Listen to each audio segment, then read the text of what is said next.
For the unlikely fusion of two very different dance cultures, the Mermaid seemed an appropriate venue. July 2006. A showcase of the new dance spectacular Stormforce is being staged to whet the appetite of venue managers and potential investors. After just 3 days and 4 evenings rehearsal, the company has only a few hours on site to get the show on its feet. This is not a little, it's a big movement, and you're going to lose that circle if you don't do the big. Stormforce is a tale of Mother Nature's battle against chaos for the survival of our planet, and it's depicted in African and Irish music and dance. A fusion of two dance styles which has never been done before, and yet are probably the two most popular dance styles in the world today.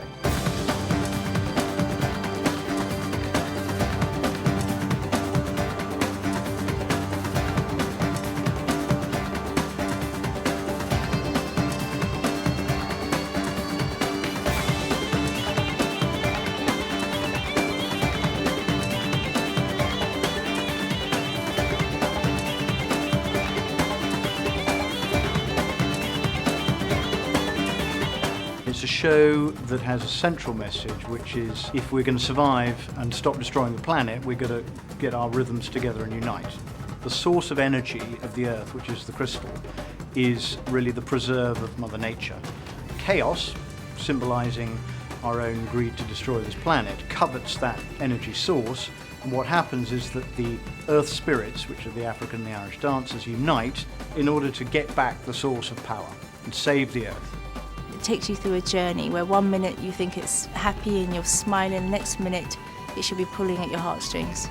And at the end you should go away feeling on a buzz, on a high. Like Riverdance before it, Stormforce began life as a short filler act. It was first staged at Canary Wharf in London during a reception held for the Irish ambassador. And I wanted something a little bit unusual for him to see, because I think he must see slip jigs and lines of Irish dancers all the time. So we put in some African drums and some dancers, and it went down so well that he asked who the group was afterwards.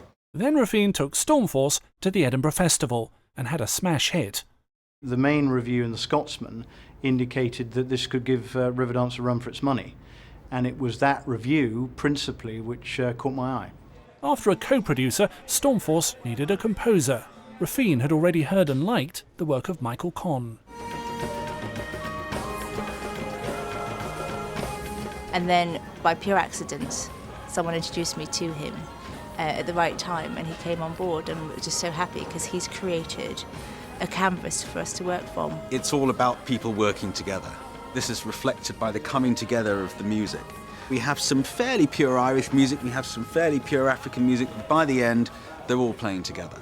The showcase ensemble features 6 musicians. Master drummer Aldate Lamptey has been with Stormforce from the beginning. Working with Aldate is absolutely amazing. I mean, Aldate just is drumming. He doesn't do it, he just is drumming. He's brought in Tete and Merchek, who are fantastic djembe and dundun drummers.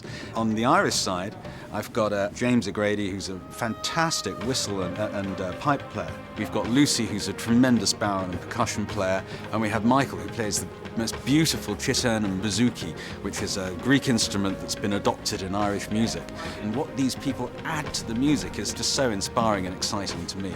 So I write the basic framework, but they just bring a huge amount. Interpreting this music in movement are 2 dancer choreographers. Beverly Wright's doing the Irish choreography, and I think she's created some unusual routines, and she was very conscious of not doing anything that was done before.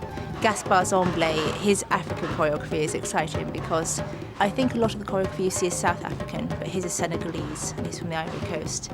Even the dancers that dance for him say that he's unique and it's fun, so I think we've got something special there.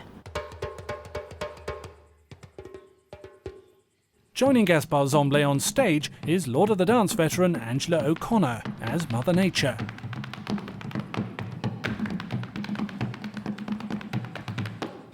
Kylie Minogue's one-time touring dance partner, Alec Mann, is Chaos. Stormforce also boasts designs by Claire Leith and lighting and sound by Richard Godin and Fergus Mount. The production is even using smell to theatrical effect, with perfumes and incense. With green grass of Ireland and sensual coconut smells on the African and lovely orange, uplifting orange at the end. As they said in one of the reviews up in Edinburgh, the difference of this show is it stinks.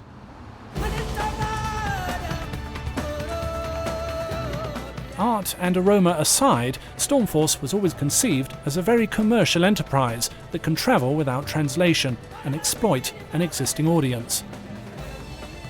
Well, I think we'll tap into the audience of Riverdance and Lord of the Dance and the other big shows. But I think by adding the African element, you're going to bring in a new audience, and probably a lot of men will enjoy it more because of the drumming, and it's quite a strong, powerful dance. We are going to capitalise the company, which is Stormforce Productions. We're going to take it to the West End. We're negotiating with various theatres already, and thereafter we're going to go on tour throughout the UK. And hopefully, who knows, Troop 2 will be starting up. So I think that Stormforce is going to explode all over the country in 2007. And after a long day of tech and dress rehearsals, Stormforce the Showcase explodes at the Mermaid. On the night, rhythms most certainly do unite.